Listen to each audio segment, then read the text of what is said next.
Camera AMC call log में ये हमारा जो है एंड्रॉयड स्टूडियो में ओपन है और इसमें हम देखने वाले हैं कि कैसे बैकएंड को हम रन करते हैं। बराबर, कमांड कैसे हम देते हैं बैकएंड में। बराबर, तो यहाँ पर देखिए दो फोल्डर है, एक बैकएंड और एक फ्रंट एंड। यानी कि बैकएंड के अंदर में बैकएंड का फोल्डर है, यानी कि बैकएंड की फाइलें और कोड है, और फ्रंट एंड के अंदर में जो है फ्रंट एंड का कोड और फाइलें हैं। बराबर, तो चलिए हम देखते हैं यहाँ पर क्या करना होता है। सबसे पहले टर्मिनल को ओपन कर लेना होता है। यहाँ पर ऑलरेडी हमारा टर्मिनल यहाँ पर ओपन है और हम फ्रंट एंड में अभी रन किए हुए थे, ये कुछ एरर आ गया है। चलिए हम बैकएंड को देखते हैं। तो लोकल ये हमारा फर्स्ट बैकएंड है।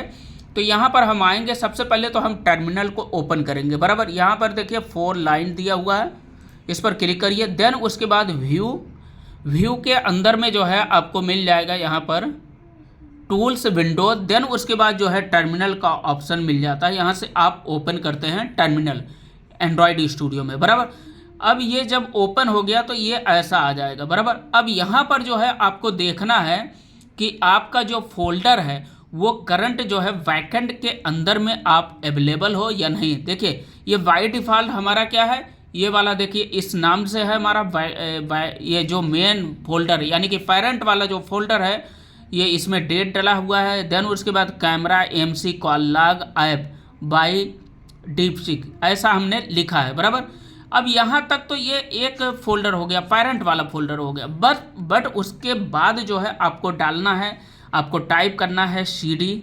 बराबर, चलिए हम दिखाते हैं। इसको हम कैंसिल कर देते हैं, यानी कि Ctrl+C करेंगे तो ये स्टॉप हो जाएगा। बराबर, अब ये देखिए, अब यहाँ पर हम क्या करेंगे, CD डॉट कर देते हैं। क्यों कर दिया, क्योंकि बाय डिफ़ॉल्ट जब आप ओपन करोगे तो एक तो मेन पेरेंट फोल्डर रहेगा, फिर उसके अंदर में जो है 2 फोल्डर रहेगा, एक बैकएंड और एक फ्रंट एंड।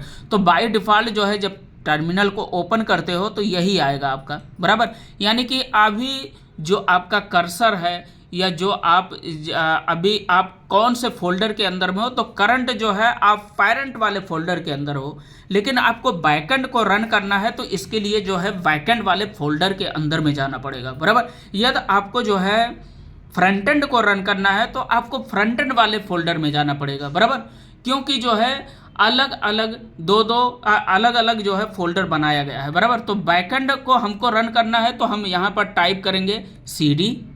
बराबर, जब आप टर्मिनल को ओपन करते हो तो यही बाय डिफ़ॉल्ट आएगा। तो CD हम चलते हैं कि हमने बैकएंड का नाम क्या दिया है, यानी कि हो सकता है कि आपके सिचुएशन में या आपके प्रोजेक्ट में जो है बैकएंड फोल्डर का नाम कुछ अलग दिया गया हो या फ्रंट एंड फोल्डर का नाम कुछ अलग दिया गया हो, तो वहाँ पर आकर के आपको जो है टाइप करना है CD, और हमारा जो है हम टैब भी दबाएंगे तब भी आ जाएगा। बराबर, ये देखिए बैकएंड आ गया। तो इस तरीके से CD या बैकएंड आप लिख दोगे, CD स्पेस बैकएंड लिख दोगे, यानी कि फोल्डर का नाम आपको लिख देना है। देन उसके बाद एंटर मार देंगे तो ये आप किस फोल्डर के अंदर में अभी आप इनसाइड हो गए हो, यानी कि पहुंच गए हो, ये हम बैकएंड फोल्डर के अंदर में आ गए हैं। बराबर, अब यहाँ पर हम रन करेंगे जो सर्वर रन करने का, यानी कि बैकएंड को रन करने का जो कोड है, उस कोड का कमांड है, जो कमांड है वो उसका नाम है नोड स्पेस सर्वर।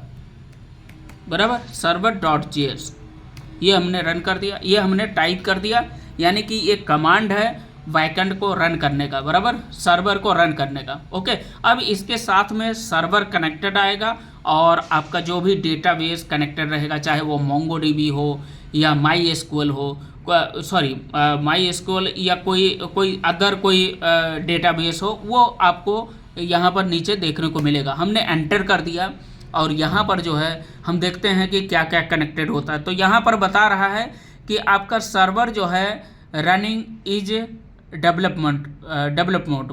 बराबर, तो यानी कि एक टेस्टिंग मोड होता है, एक डेवलप मोड होता है। तो ये जो है हमारा डेवलप मोड बता रहा है, यानी कि हमारा जो है सर्वर ये रन हो गया है, और इसके साथ में जो है हमारा क्या है कि हमारा डेटाबेस भी कनेक्ट हो गया। यहाँ पर दिखा रहा है MongoDB कनेक्टेड लोकल होस्ट। बराबर, यानी कि MongoDB हमारा डेटाबेस भी कनेक्ट हो गया। और डेटाबेस नेम क्या है, डेटाबेस नेम भी यहाँ पर बता रहा है, क्योंकि ये सारे कोड हमने करके रखा है बैकएंड में, इसलिए डेटाबेस का भी नाम बता रहा है। बराबर, कैमरा _EMC _db ऐसा लिखा हुआ है। ठीक है, okay, thank you so much.